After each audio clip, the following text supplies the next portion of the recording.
चाहन्छु कि यो संविधानको भित्रबाटको संविधान हुन्छ। तपाईँ थाहा छ हामी पश्चिम देशको संविधान दिवस मनाउँदैछौँ र नेपालको संविधान जारी भएको असोज र आम जनता समक्ष राष्ट्रिय प्रजातन्त्र पार्टीको तर्फबाट एउटा गम्भीर प्रस्ताव राख्न चाहन्छु। 13 वर्षको राजनीतिक अभ्यास र 4 वर्षको संवैधानिक अनुभवलाई दृष्टिगत गर्दै सबै धर्मका बीचमा समानता, सबै धर्मलाई बराबरीको स्वतन्त्रता कायम राख्दै सनातन हिन्दू राष्ट्र कायम गर्ने तथा राजादेखि विप्लव माओवादीसम्म अटाउनै सक्ने नेपाली संस्करणको मौलिक प्रजातन्त्र स्थापनाका निमित्त बहस आरम्भ गरौँ र राष्ट्रिय सहमति कायम गरी अघि बढौँ भन्ने प्रस्ताव राजनीतिक दल, नागरिक समाज र आम जनता समक्ष राख्न चाहन्छु। संविधान जारी भएर नयाँ संविधान बमोजिम करिब 2/3 बहुमतको सरकार गठन भइसकेको पनि 2 वर्ष पुग्न लागेको छ, तर जनताले सकारात्मक परिवर्तनको अनुभूति गर्न पाएका छैनन्। भ्रष्टाचार, बेरोजगारी समस्या, गरिबी, धर्म परिवर्तन, सर्वसत्तावादका प्रारम्भिक संकेत, राष्ट्रिय अखण्डतामाथिको चुनौती र माओवादीको पुनरुत्थान जस्ता समस्याहरू हाल मुलुकको सामुन्ने देखा परेको छ। यी सबै विकसित घटनाक्रमबाट स्पष्ट हुन्छ कि हामीले विगत 12-13 वर्षदेखि अवलम्बन गर्दै आएको मार्गचित्रमा, संवैधानिक अभ्यासमा कहीँ कतै त्रुटिहरू छन्। त्यसर्थ कसैलाई पनि निषेध नगरी सबै अटाउन सक्ने नेपाली संस्करणकै मौलिक प्रजातन्त्रको विकास गरौँ। पश्चिमा मुलुक वा छिमेकी मुलुकहरूको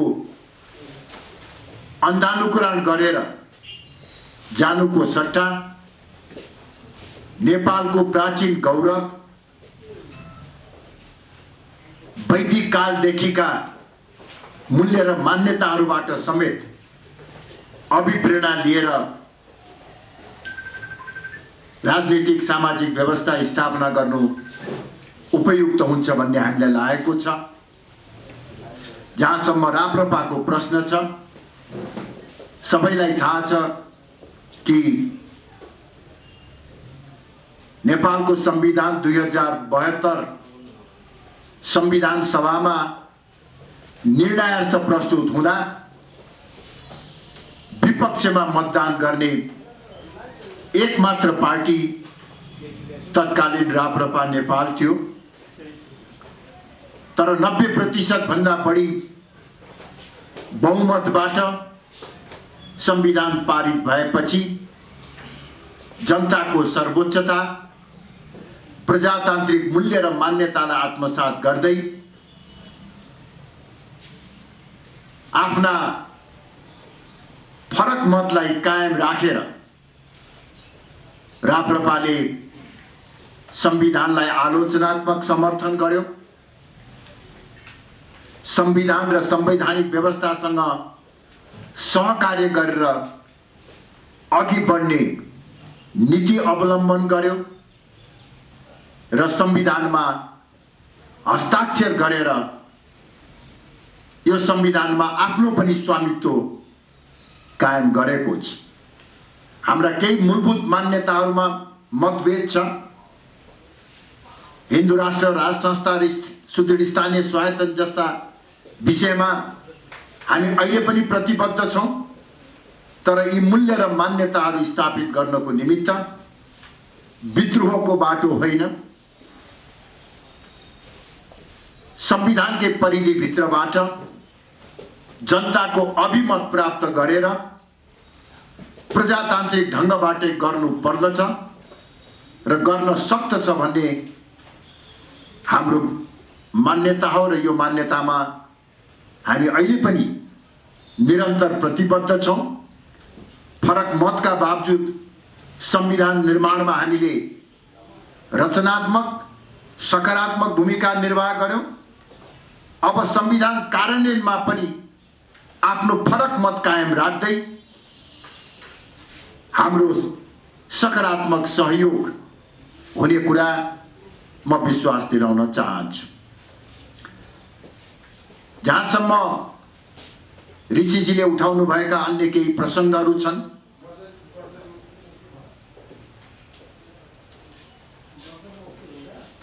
राजा ज्ञानेन्द्र नारायणी राजदरबारबाट बाहिर निस्किएपछि देश र जनताको हित विपरीत हुने गरी कुनै पनि किसिमका क्रियाकलापहरू भएको सार्वजनिक जानकारीमा छैन। सबैले बुझेकै कुरा हो कि एउटा स्वतन्त्र नागरिकको हैसियतबाट देशका विभिन्न भागहरूमा भ्रमण गर्ने, जनतासँग सम्पर्क गर्ने, मठ मन्दिरहरूमा पूजा आराधना गर्ने नागरिकको नैसर्गिक अधिकार हो र त्यो नैसर्गिक अधिकार को राजा ज्ञानेन्द्रबाट निर्वाह भइराखेको छ। देशमा शान्ति खलबल्याउने, अस्थिरता र अराजकता निम्त्याउने जस्ता कुनै पनि खालका गतिविधि राजा ज्ञानेन्द्रबाट यो 12-13 वर्षको बीचमा भएको छैन। यदि सरकारसँग त्यस प्रकारका कुनै जानकारीहरू छन् भने, सरकारसँग कुनै सूचनाहरू छन् भने त्यसलाई अमूर्त ढङ्गबाट, रहस्यपूर्ण ढङ्गबाट होइन, स्पष्ट रूपमा जनताको अगाडि राख्नको निमित्त पनि म सम्बन्धित महानुभावहरूलाई आग्रह गर्न चाहन्छु। अन्यथा आफ्नो कमजोरीलाई लुकाउनको निमित्त, जनताको असन्तुष्टि र आक्रोशलाई लुकाउनको निमित्त एउटा कृत्रिम बहाना बनाएर शान्तिपूर्ण ढङ्गबाट जीवन निर्वाह गरिराखेका, संविधान प्रदत्त नागरिक अधिकारको उपभोग गरिराखेका राजा ज्ञानेन्द्रमाथि अनावश्यक आरोप प्रत्यारोप नलगाउनको निमित्त म सम्बन्धित सबैमा आग्रह गर्न चाहन्छु। वास्तवमा नेपालीमा एउटा उखान छ, नाच्न नजान्ने आँगन टेढो। आफूले जनतालाई परिवर्तनको अनुभूति दिन नसक्ने, भ्रष्टाचार नियन्त्रण गर्न नसक्ने, बेरोजगारीको समस्या समाधान गर्न नसक्ने, विदेशीहरूका अगाडि निरन्तर लम्पसार परिराख्ने अनि अदृश्य शक्तिलाई आरोप लगाएर पानीमाथिको ओभानो बन्ने प्रयास अब कसैले नगर्दा हुन्छ। किनभने आम जनताको चेतनाको स्तर बढेको छ, प्रविधिको विकास सँगसँगै अब प्रत्येक व्यक्तिको हातमा सूचनाको पहुँच पुगेको छ त्यसर्थ यो वास्तविकतालाई ध्यान दिनको निमित्त पनि म आग्रह गर्न चाहन्छु।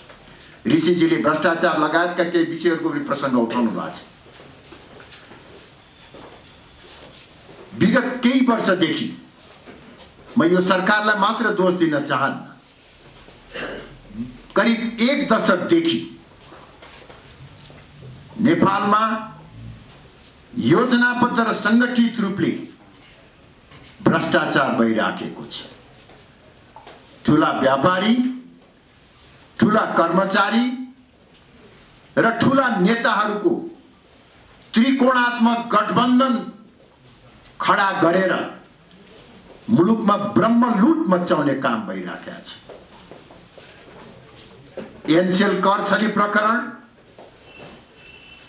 नेपाल वायु सेवा निगमको वाइड बडी जहाज खरिद काण्ड, बालुवाटारको सरकारी जग्गा कब्जा काण्ड लगायतका भ्रष्टाचारका घटनाहरू अहिले छर्लङ्ग भएर आएका छन्। संसदीय समितिले नै वाइड बडी जहाज खरिद काण्डमा 4 अरब भन्दा बढी भ्रष्टाचार भएको हुँदा छानबिनको निमित्त आग्रह गरेको छ। एनसेल कर छली प्रकरण नेपालकै इतिहासमा हालसम्मको सबैभन्दा ठुलो भ्रष्टाचारको काण्ड, करिब 40 अरबको चलखेल भएको अनुमान गरिएको छ। यो एनसेल कर छली प्रकरणमा प्रशासनिक क्षेत्र, राजनीतिक क्षेत्र र व्यापारिक क्षेत्रले सेटिङ मिलाएर भ्रष्टाचार गरेको छ। अरबौं रुपियाँ राष्ट्रलाई घाटा पुर्याएका छन् र केही सीमित व्यक्तिहरूले व्यापक रूपमा रातारात अरबपति बन्ने सपना पूरा गरेका छन्। आशा न्यायिक क्षेत्रबाट थियो, तर सर्वोच्च अदालतको पछिल्लो फैसला पनि सन्देहको घेराभित्र परेको छ। अनेकौं आशंका र प्रश्नहरू उब्जेका छन्। त्यसले परोक्ष रूपमा भ्रष्टाचारीहरूलाई नै सघाउ पुगेको आशंका गरिएको छ। राजनीतिक क्षेत्र, प्रशासनिक क्षेत्र, व्यापारिक क्षेत्र भ्रष्ट भएको बेलामा न्यायिक क्षेत्रबाट न्याय पाउने, राष्ट्रहितको पक्षमा ऐतिहासिक फैसला हुने आशा र विश्वास गरिएको थियो। वर्तमान प्रधान न्यायाधीश चोलेन्द्र शमशेर राणाले कार्यभार सम्हाल्नु भएपछि धेरैको ठुलो आशा र विश्वास थियो। उहाँका केही निर्णयहरूले जनतामा ठुलो आशा पैदा गरिदिएको थियो, तर पछिल्लो फैसला विवादास्पद भएको छ। अब राज्यका प्रमुख संयन्त्रहरू कार्यपालिका र न्यायपालिकाबाट न्याय नपाएको बेलामा, भ्रष्टाचार विरुद्ध कार्यान्वयन नभएको बेलामा अब एउटा झिनो आशा संसदमाथि छ। संसदले इमानदारीपूर्वक काम गर्ने हो भने अझ पनि देशलाई 40 अरब घाटा हुनबाट जोगाउन सक्दछ र भ्रष्टाचारीलाई कठघरामा उभ्याउन सक्दछ। संसद कति दृढताका साथ उभिन्छ त्यो हेर्न बाँकी छ। सबैतिरबाट निराश भइसकेको अवस्थामा अब जनताको अगाडि जानु बाहेक कुनै विकल्प नरहने हुँदा राष्ट्रिय प्रजातन्त्र पार्टीले सदनमा र सडकमा एनसेल भ्रष्टाचार काण्डदेखि अन्य भ्रष्टाचारका विषयहरूलाई सशक्त ढङ्गबाट उठाउने निर्णय गरेको छ। महान चाड विजयादशमी पश्चात नै हामी सङ्घर्षको घोषणा गरेर अघि बढ्ने तयारी गरिराखेका छौं र यो सङ्घर्ष केवल राप्रपाको मात्र सङ्घर्ष हुने छैन। यसमा भ्रष्टाचारको विरुद्धमा क्रियाशील रहेका सामाजिक अभियन्ता, सङ्घ संस्था र राजनैतिक दलहरूलाई समेत संयुक्त रूपमा यो आन्दोलन अगाडि बढाउनको निमित्त आग्रह गर्न चाहन्छु। भ्रष्टाचार विरुद्धको हाम्रो अभियान कुनै एउटा पार्टी, कुनै एउटा संस्था वा सरकारका विरुद्धमा होइन। यो भ्रष्टाचार र खास गरी एनसेलको कर छली काण्डले हाल विद्यमान संरचना र व्यवस्थालाई नै धमिरा लगाइसकेको छ। त्यसकारणले समयमै यो धमिराको निराकरण भएन भने देश नै धरापमा पर्न सक्ने हुँदा सम्पूर्ण इमानदार, न्यायप्रेमी, स्वाभिमानी जनतालाई यो आन्दोलनमा सरिक हुनको निमित्त हामी आह्वान गर्न चाहन्छौं। ऋषिजीले मलाई दिएको जिम्मेवारी करिब करिब मैले पूरा गरेको छु। अब पत्रकार साथीहरूको केही जिज्ञासा छ भने एउटा उहाँले भनेको कुरा बाँकी छ, त्यो चाहिँ नि राप्रपा संयुक्तसँगको एकताको बारेमा। अब राप्रपा संयुक्त अहिले राप्रपा संयुक्तको दुईटा टाउको छ, तपाईहरुलाई थाहा छँदैछ। एउटा टाउको अमेरिका पुगेको छ, एउटा टाउको अहिले दिल्लीमा छ। अब उहाँहरु नफर्किकन अब एकताको चर्चा पनि हुने कुरो आएन। अहिले त्यति नै छ त्यो अवस्था। हैन, हिजो जुन पत्रकार सम्मेलन गरिरहेको बेला ज्ञानेन्द्र शाही जुन अभियन्ता हो, भ्रष्टाचारको त्यहाँ गएर जुन हरिणकाल जस्तो लागेर यो विरोधमा आउने प्रतिगामीहरू सब बोलाइरहेछ, त्यसलाई तल लगाउनु पर्छ भने यसमा के भनाइ छ? यो वास्तवमा हेर्नुस्, अब कसैले अपराध गरेको छ भने कानुन बमोजिम कारबाही गर्नुपर्छ। तर सत्तारूढ दलको शीर्ष नेताले सरकार वा आफ्नो विचारको विरुद्धमा रहेकाहरू को प्रतिवाद गर्नको निमित्त, प्रतिकार गर्नको निमित्त कार्यकर्ताहरूलाई आह्वान गर्ने, कार्यकर्ताहरूले आफ्ना विपक्षमा रहेकाहरूलाई भौतिक र सांघातिक रूपमा कारबाही गर्ने र एउटा नागरिकलाई विभिन्न जिल्लाहरूमा भ्रमण गर्न नदिने, निषेध गर्ने जस्ता कार्यले लोकतन्त्र, संविधान र कानुनी राज्यकै उपहास गरेको छ।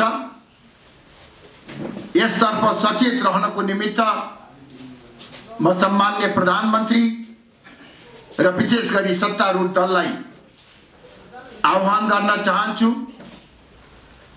र केही दिन अघि इन्द्रचोकमा विरोध प्रदर्शन गर्न लागिएको न्यूमा शिवसेनाका अध्यक्ष अनिल बस्नेत लगायत केही व्यक्तिहरूलाई गिरफ्तार गरिएको जानकारीमा आएको छ। शान्तिपूर्ण ढङ्गबाट विरोध गर्न पाउने नागरिकको संविधान प्रदत्त अधिकार हो। त्यसर्थ गिरफ्तार गरिएका सबैलाई अविलम्ब रिहा गर्नको निमित्त समेत म माग गर्दछु। अध्यक्ष, एउटा जिज्ञासा के छ भने जस्तो एनसेल वाइट बडी बालुवाटार प्रकरणमा एनसेलमा यहाँले एउटा केन्द्रीय समितिको बैठकै केन्द्रीय कार्य समितिको बैठक संघर्षका कार्यक्रम सार्वजनिक गर्नुभएको छ। वाइट बडी र बालुवाटारको सन्दर्भमा यहाँको धारणा त्यति आएको छैन। किन त्यो राजनीतिक दलको पनि सेटिङमा भ्रष्टाचार हुने गर्छ भन्नुभएको छ। यहाँको दल पनि राजनीतिक दलमै हो के कस्तो सेटिङमा पर्नु भएको छ? राष्ट्रिय प्रजातन्त्र पार्टी कुनै पनि भ्रष्टाचारको काण्डमा प्रत्यक्ष वा परोक्ष रूपले संलग्न छैन र कदापि हुँदैन पनि। हामीले बालुवाटार जग्गा कब्जा गर्ने काण्ड, वाइट बडी जहाज काण्डका बारेमा पनि सशक्त रूपले आवाज उठाएका छौं। एनसेल कर छली प्रकरण हालसम्मकै सबैभन्दा ठुलो भएको हुनाले करिब 40 अरबको चलखेल भएको हुँदा यसलाई हामीले उदाहरणको रूपमा अलि सशक्त रूपमा उठाएका हौं। तर हाम्रो भ्रष्टाचार विरुद्धको अभियानमा अन्य सबै भ्रष्टाचारका मुद्दाहरू पनि त्यतिकै सशक्त रूपमा आउँछ। र खास गरी यो एनसेल प्रकरणमा चाहिँ म तपाईलाई अलिकति जोड दिएर के भन्न चाहन्छु भने अन्य भ्रष्टाचारमा पनि सत्ता पक्ष र प्रतिपक्षका व्यक्तिहरूको संलग्नता देखिएको छ। यो एनसेल कर छली प्रकरण चाहिँ यसरी तपाईको सुनियोजित रूपमा यसको ताना बाना बुनिएको रहेछ। हामीलाई पनि थाहा थिएन। भर्खर हामी पनि बुझ्दैछौँ, अध्ययन अनुसन्धान गर्दैछौँ कसरी प्रशासनिक संयन्त्र, राजनैतिक दल, सरकार, न्यायपालिकालाई प्रभावमा पारेर यति ठुलो भ्रष्टाचार गर्न खोजिएको रहेछ भन्ने कुरा अब बिस्तारै उदाङ्गो हुँदछ। र यसले अरु भ्रष्टाचार काण्डले पनि असर गर्छ। यो भ्रष्टाचार काण्डले चाहिँ हाम्रो संरचना र व्यवस्थामै धमिरा लागिसकेको चाहिँ स्पष्ट पारेको छ। त्यसकारणले यो काण्डलाई यसले सिर्जना गरेका जुन धमिराहरू छन् त्यो धमिरालाई निराकरण गर्न सक्यौं भने मात्रै मलाई लाग्छ देशमा आर्थिक विकास स्थायित्व कायम हुन सक्छ। त्यसैले हामीले यसलाई सशक्त रूपमा उठाएका हौं। अध्यक्षजी, जुन कागवेदीमा अस्ति जुन वैदिक सनातनीहरूमाथि जुन कालदेखि पूर्वजले जुन पिण्डदान गर्ने बाटो रोकिएको थियो नि, त्यसबारेमा के भनाइ छ? यो त हाम्रो नैसर्गिक अधिकार हो वैदिक सनातनीहरूको आफ्नो पिण्डमाथि शक्तिलाई सम्पन्न दिनको लागि। त्यसबाट पनि रोक्ने अवस्था अहिले आयो, त्यसमा के भनाइ? यसबारेमा मलाई राम्रो जानकारी छैन। वास्तवमा यदि त्यस्तो घटना भएको हो भने त्यो अत्यन्तै आपत्तिजनक छ। धेरै धेरै धन्यवाद सम्पूर्ण पत्रकार साथीहरूलाई।